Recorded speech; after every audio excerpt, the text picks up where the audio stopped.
Hi friends, good morning. ഏവർക്കും പുതിയൊരു വീഡിയോയിലേക്ക് സ്വാഗതം. അപ്പോൾ ഇന്നത്തെ വീഡിയോ എന്ന് പറയുന്നത് ഒരു കുട്ടി കുക്കിംഗ് വീഡിയോ ആണ്. അപ്പോൾ ഇന്ന് മോർണിംഗ് ബ്രേക്ക്ഫാസ്റ്റ് എന്ന് പറയുന്നത് ദോശയും എഗ് റോസ്റ്റും ആയിരുന്നു. അപ്പോൾ ഞാൻ കരുതി എന്തുകൊണ്ട് ഞാൻ ഉണ്ടാക്കുന്ന എഗ് റോസ്റ്റിൻ്റെ റെസിപ്പി നിങ്ങളുമായിട്ട് ഷെയർ ചെയ്തുകൂടാന്ന്. അപ്പോൾ നിങ്ങൾക്ക് ഞാൻ പറഞ്ഞുതരാം.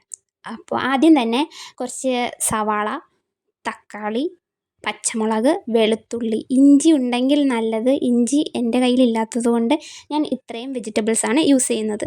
അത് കഴിഞ്ഞ് ഇതൊക്കെ കട്ട് ചെയ്ത് വയ്ക്കുക. പിന്നെ എത്ര പേർക്ക് എത്ര വെജിറ്റബിൾസ് എടുക്കണം അങ്ങനത്തെ കണക്കൊന്നും ഞാൻ നോക്കാറില്ല കേട്ടോ. എനിക്ക് ഏകദേശം തോന്നുന്ന ഒരു കണക്കിനെടുത്താണ് ഞാൻ ഫുഡ് ഉണ്ടാക്കുക. അത് ഏകദേശം കറക്റ്റായിട്ട് കിട്ടാറുമുണ്ട്. പിന്നെ ഞാൻ ഉണ്ടാക്കുന്നത് ഞാൻ എല്ലാവരെയും കൊണ്ട് തീറ്റിപ്പിക്കാറുണ്ട്. വേസ്റ്റാക്കി കളയാൻ ഞാൻ അനുവദിക്കില്ല.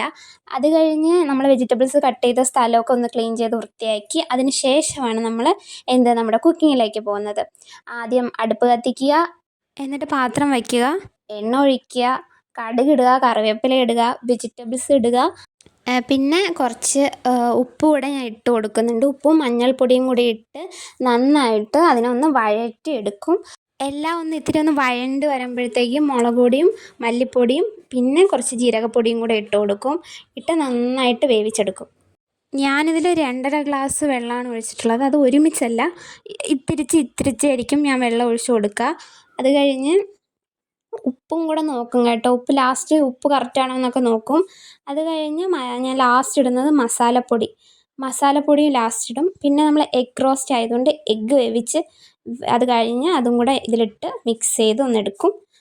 അത്രയേ ഉള്ളൂ. പിന്നെ ഞാൻ ദോശയും ഈ എഗ് റോസ്റ്റും കഴിച്ച് നോക്കി, നല്ല അടിപൊളിയായിരുന്നു. ഞാൻ ഉണ്ടാക്കിയതുകൊണ്ട് പൊക്കി പറയല്ല, എനിക്ക് ശരിക്കും ഇഷ്ടപ്പെട്ടു. അത് കഴിഞ്ഞ് ചായയും കൂടെ ഇട്ട് ഞാൻ എൻ്റെ ബ്രേക്ക്ഫാസ്റ്റ് കഴിച്ചു. അപ്പോൾ നിങ്ങൾക്ക് ഇഷ്ടപ്പെട്ടെങ്കിൽ നിങ്ങൾ ഒന്ന് ട്രൈ ചെയ്ത് നോക്കുക. ഇന്നത്തെ വീഡിയോ ഇത്രയേ ഉള്ളൂ.